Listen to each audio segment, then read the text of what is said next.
అమ్మ ఒడిలోని నిశ్చింత శ్రీ భ్రమరా గృహం. ఇల్లంటే తల్లి లాంటిదని మా విశ్వాసం.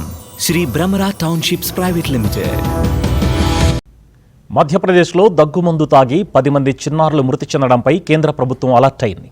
ఎంపీలోని చింద్వారాలో దగ్గుమందు తీసుకుని 10 మంది పిల్లలు మృతి చెందగా రాజస్థాన్లో చాలా మంది చిన్నారులు అనారోగ్యం పాలయ్యారు. దీంతో 6 రాష్ట్రాలలో దగ్గుమందు తయారు చేస్తున్న కంపెనీలపై దాడులు నిర్వహిస్తోంది.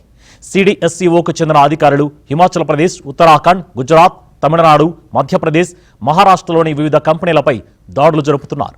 ఈ కంపెనీలు తయారు చేస్తున్న మందుల వివరాలు, మందుల నాణ్యతతో పాటు కల్తీ ఏమైనా జరిగిందా అన్న కోణంలో అధికారులు దర్యాప్తు చేస్తున్నారు.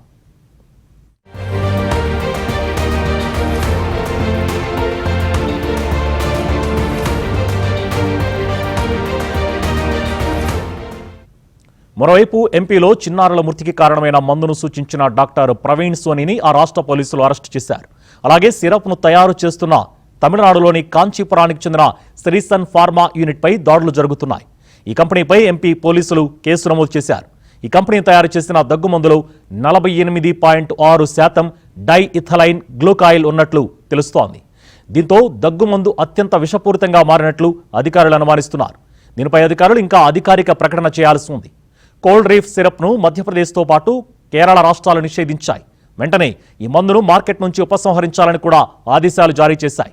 మరోవైపు జైపూర్లోని కేసన్ స్వార్మా తయారు చేస్తున్న దగ్గుమందు సరఫరాను రాజస్థాన్ ప్రభుత్వం ముందు జాగ్రత్తగా నిలిపివేసింది.